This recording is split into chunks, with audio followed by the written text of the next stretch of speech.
Thank you. I'm Bruce Post. I'm from the town of Essex, one of your constituents. I've been here before, so you're probably not necessarily happy to see me again. But I'd like to cover in the half hour I got, maybe I can get through it quicker, is another look at land changes over time. You got a bit of that with John's presentation. UVM's got an absolutely wonderful program called the UVM Landscape Change Program. And I'd also like to talk about proposals that were made from some scholars about an ecological assessment becoming part of Act 250. And then I can have some recommendations or suggestions, you might call them late-night musings, or depending on what you think of them, you might call them hallucinations. But we'll get to that quickly. I used to work for Diane's father, and he used to say if you know someone's bias, you know how to deal with them. So I'm going to tell you about my bias. First of all, I brought my bag of tricks. Wayne Cronin, who's a nationally known environmental historian, who's on the Ted Burns series on the national parks, said three great environmental texts was one, Man in Nature, by George Perkins Marsh, Woodstock. The second one was Aldo Leopold's Sand County Almanac. Silent Spring by Rachel Carson, and I think there should be a fourth. The Lorax. Now, I only heard about this I hadn't heard about it until 2 years ago. I thought it was one of those scouring powders. And I do have borax at home. But the borax said, he said, he snapped on the Lorax who speaks. Thanks for coming. We'll now call the next one. They couldn't get rid of the Lorax that easily. Well, the Lorax speaks for the trees, and I'm speaking for the mountains as best I can. It's a bias I have, and we'll go from there. Also, another thing you should know about me, I really believe in a saying I heard once years ago, and I don't sit where you sit, so it's easy for me to have this saying. I sit on this side. I've only been an elected official once. My doctor gave me a prescription telling me to quit. But it's better to shoot for the moon than aim at a skunk and connect.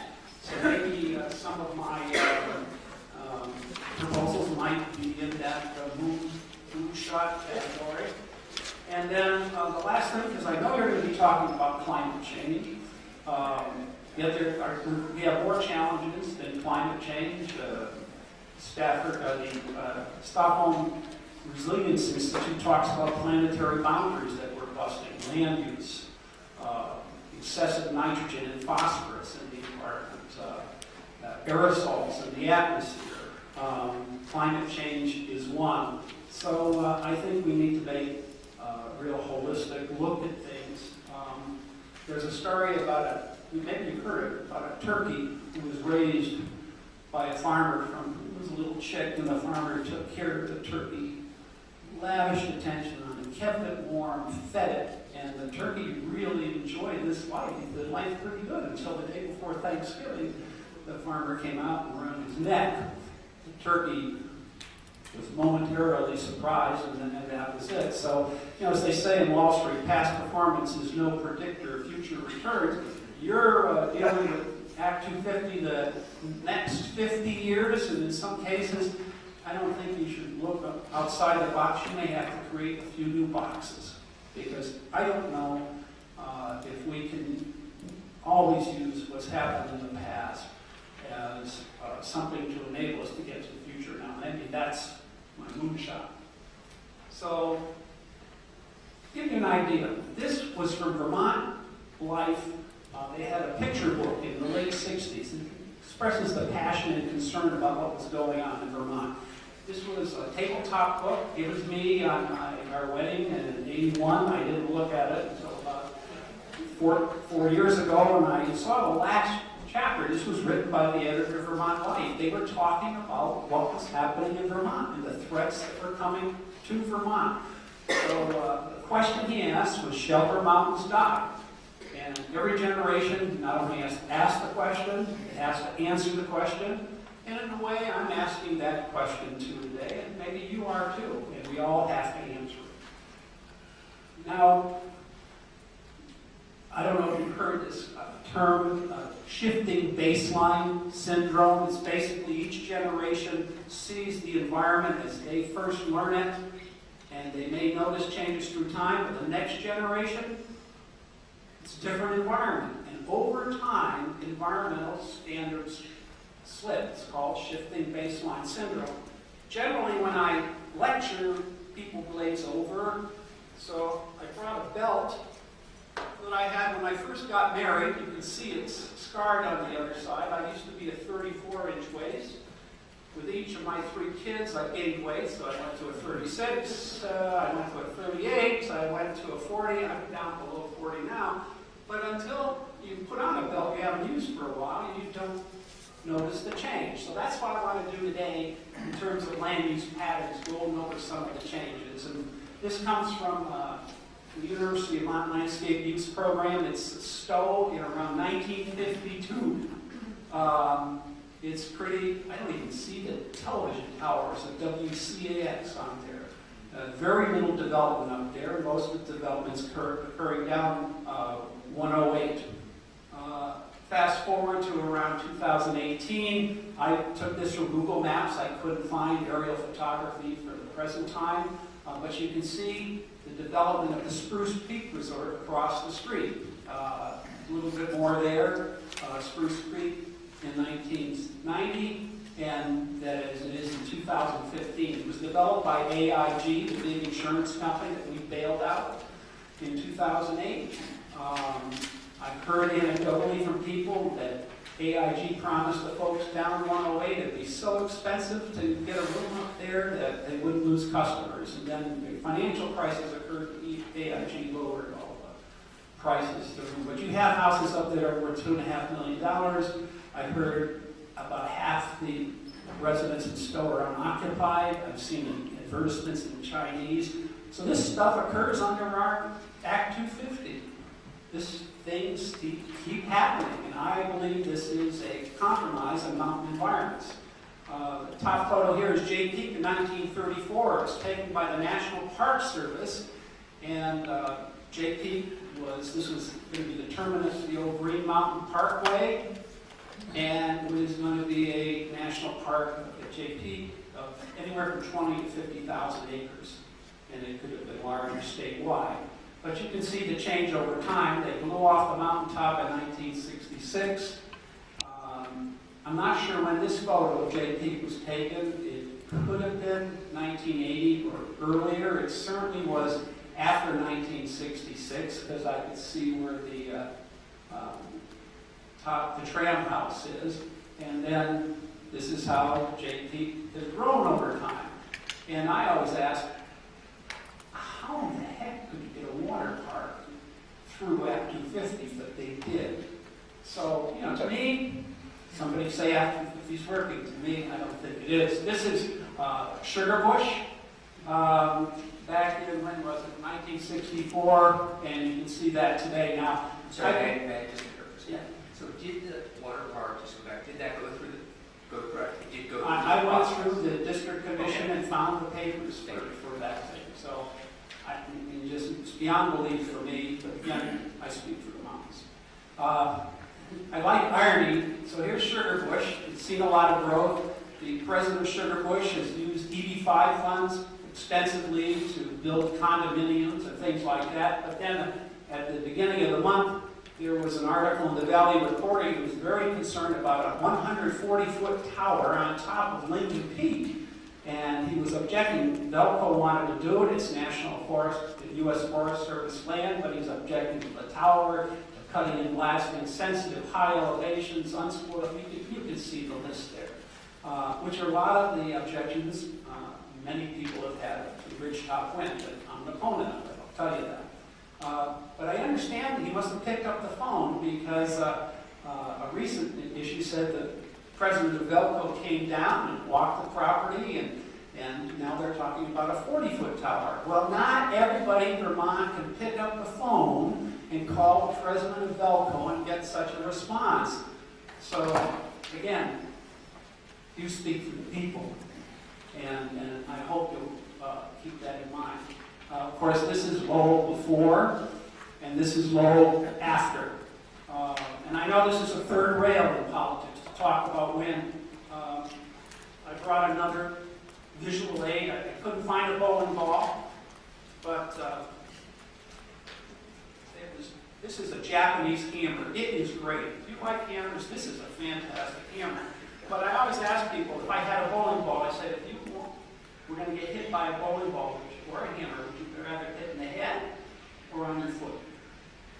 And I use that with people. It says, well, when you go off a ridge line, you're hitting that ecosystem right on its head, where the damage is the most profound. And so that's how I explain to people why you want to be careful with ridge lines. And I know you've talked about that, so I hope I'm helping and not hurting you. I'm getting towards it. This is the precautionary principle. They use it in the Adirondacks. There's a book that Vermont Law School and others, Mountain Resorts, Ecology and the Law, I'll refer to that in a minute. They talk about how in New York, they thought ahead to try to protect things. Maybe all the science wasn't settled, but they said, let's not take a chance. And they also listened to George Perkins Marsh. So they followed what's called a precautionary principle, and they settled people in Lake Placid rather than in the mountains. And of course, then we get down to Stratton, and you can see ski sprawl. I call it throwing caution to the wind principle. And so you just see these changes in contrast between how people treat land use development. And again, this is Dan Richard Brooks at Vermont Law School, and that paper he made available for the conference that we went to in May had said, again, he just hardly mentions mountains, maybe the land capability development plan mentioned hills once or twice. And again, this is a picture of an ecosystem. I think we have to be respectful of it. We don't have to, I didn't realize at the time we had another, I got the ecological plan for Wilmington and Dover. At the time Act 250 passed, as you know, you've heard about the statewide land use plan. And it was supposed to use principles of ecological planning, a real deep look at an area in terms of the many component parts of that ecosystem, whether it's water, bedrock, soils, flora, fauna, including human beings, landforms, a broad look at a local ecology. They had no money to do it. They got a little bit of money from the state. It was largely done by local people gathering the data, and it was meant to be an example of what you could do. Now, this is two little towns that did this kind of job, trying to identify areas that are most appropriate for development and most appropriate for protection. And it could have been an example for what we would have done going forward. Dean Davis, I've mentioned before, he lamented the fact that the statewide plan hadn't passed. And he said, was the enactment of a land use plan important? Indeed it was. It would have given a sense of direction to the district environmental boards, which hear and make decisions on applications for land development. And his greatest regret was my inability to complete passage of the statewide land use plan had it been proposed for Act 250. And Act 250, I think, was like a three-legged stool. You had the interim land capability plan, the land capability and use plan, and then you had the statewide plan where you took away one of the legs of the stool. And I think it's been weakened. It's been a tough balance ever since. I don't know what you can do about it, but one suggestion I have is something they came up with here. In strategic planning in corporations, you have all sorts of departments, and they refer to them as silos. And sometimes the silos don't communicate well. Well, we have 10 silos, perhaps, in Act 250 criteria. From what I understand, some district commissions do a better job relating these things, but others don't. The authors of this book looked pretty much at the Parker's East development in Killington a few years ago and have identified problems. It's the fact we do have these silos, we didn't have a statewide plan, and what they recommend is an ecological protection criteria that would somehow bring all 10 criteria under a different gaze, so that we would look in toto at the development. There are all sorts of descriptions of what an ecology is. One great biologist says it's basically where the whole is greater than the sum of the parts. And I would encourage you to look at that. And then we get to my recommendations. And again, they're just my recommendations. I don't work for anybody. Well, I made a little brochure that you can take home that encapsulates some of my thoughts. I did it myself. George Soros did not pay for it. I paid for it myself. It cost me about $20, but there you go. I'll get it out. My first recommendation would be to look at seriously the recommendation in here about adding a new criteria, ecosystem protection or ecosystem review. And I think that goes along with, we've heard in the past from many groups about cumulative effects. You know, I've seen it in my neighborhood.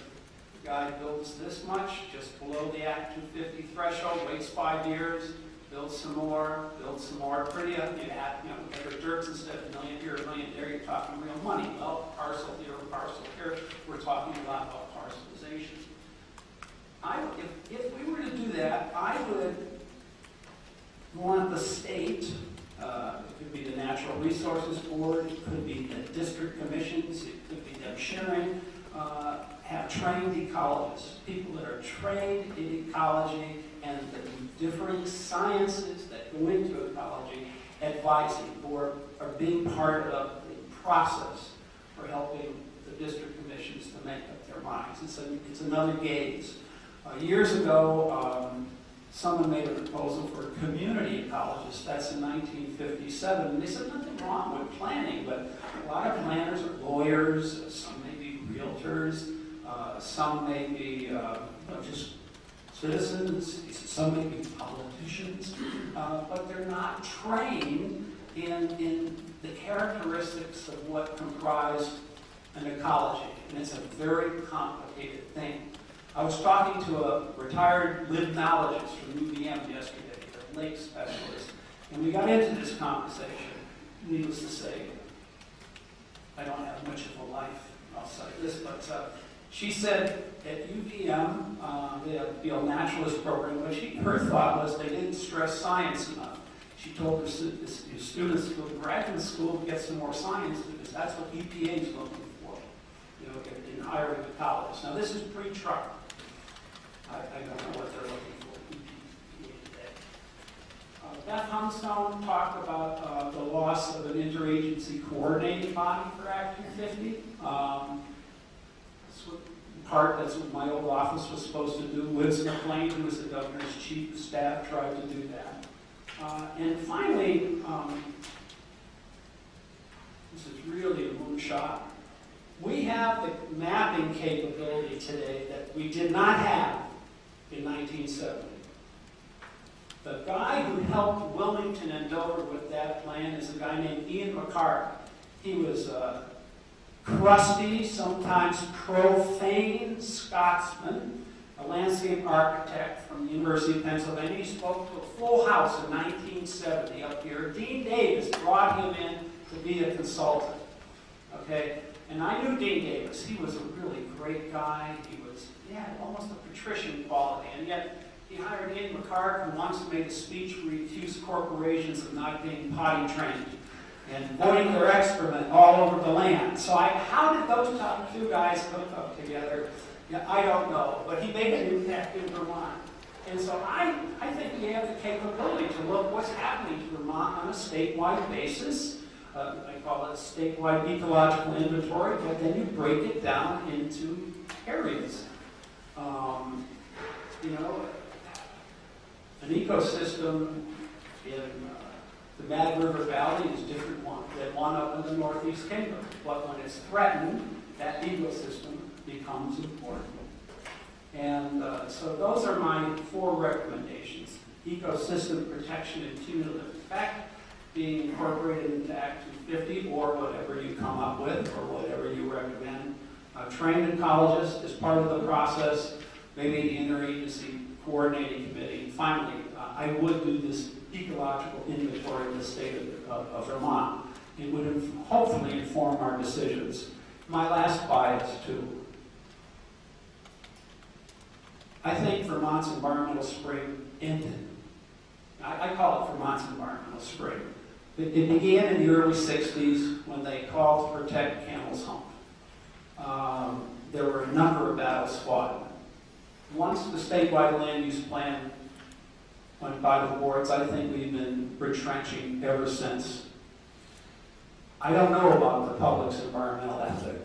I do know, friends of mine have said they don't think Act 250 would have ever passed without Dean Davis's skills as a governor, as just a person able to convince people.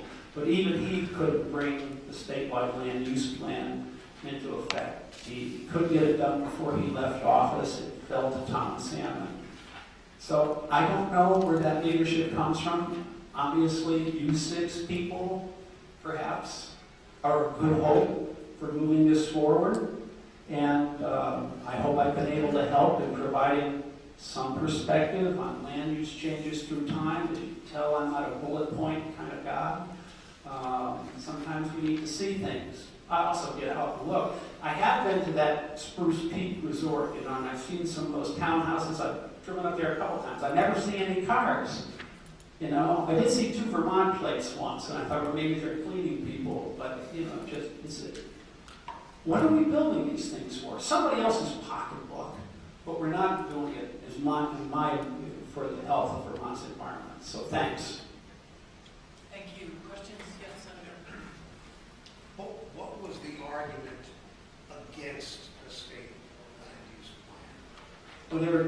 Well, there were arguments against it, that private property is sacred. You had 3 groups mobilized almost immediately. There's a myth that Act 250 wasn't a struggle. It was. Davis he threatened to call the legislature back into session or extend it if they didn't pass. And it wasn't just Act 250. There was the water law, and about 11 other bills on junkyards, trailer parks, the whole thing. So I've been told that one was the complexity of doing the plan. They didn't have the mapping capability to help people understand it better. Another was just the fact that a lot of farmers were going out of business and they wanted to sell their land. And then you had 3 groups mobilized, one called Balanced View Associates, another was called the Northeast Landowners Association. I think that was Melvin Mandigo that was part of that. And then a group called Common Sense Associates. That was started by the Republican National Committee man Roland Seward, who had a dairy. Jim Jeffords lost Seward's support because Jeffords started going after him for deposing, putting whey in streams. And Seward says, well, I'm not going to back it anymore. So it's the complexity, its attitudes. I think Davis wasn't around. There was also struggles among agencies in the state. So I think those are 3 reasons why it didn't. Was there also just a general aversion to top-down planning, a sort of dislike of the state government? Part of it was, there were debates as to whether you should have a real sort of an environmental czar, but then there was also faith in the district commissions. Bill Schmidt, who was the first director of the Wyndham Regional Planning Commission, Bill's still around, he's a wonderful guy, called it creative localism. But there was this balancing act. Don't forget this was new. And Davis created new agencies. And you had new people staffing them. You had to find your way. But when you're trying to find your way in the dark, you need flashlights. And maps, I hate to say it, but maps could have helped in this regard if we had been able to do the kind of inventory we have today and people could start seeing things. I was told by Peter Martin, who was Davis's executive assistant in the second term, he was really sort of the tough guy, you know. He said, people, they're all looking at the maps, where's my land, where's this, where's that? So in the face of confusion and opposition from very influential groups, it didn't go through. I will say Peanut Kennedy, who became speaker, blamed Tom Salmon. You know, I mean, I don't know how valid that is. But for there not being a plan or planning? For not being a plan. Because it fell to Salmon as the new governor who took office in '73 to bring it into effect, and it just didn't pass out of committee. From what I didn't get to the floor. And then it just died, and then they repealed it a few years later. One more. Sure. If I'm understanding you correctly, are you advocating that one of the things this committee should recommend is that we adopt a state land use plan? Well, And let me two-part question. Yeah. If so, how would you answer those who say, well, after the failure to get a state plan through, Act 200 would recommend to at least have a network of town and regional plans that were coordinated with one another, which would have maintain local control but have the same effect, and that also drew a firestorm. Yeah, I remember I was supposed to start writing regulations for Act 200 as the planning director. I had a representative from VNRC, and I wasn't popular, though. I said, if you want cluster development, please don't take this as a present endorsement of the present carbon tax idea. But I did say gas taxes, high gas taxes would do it. If you're going to increase the cost of transportation, you may get people to cluster.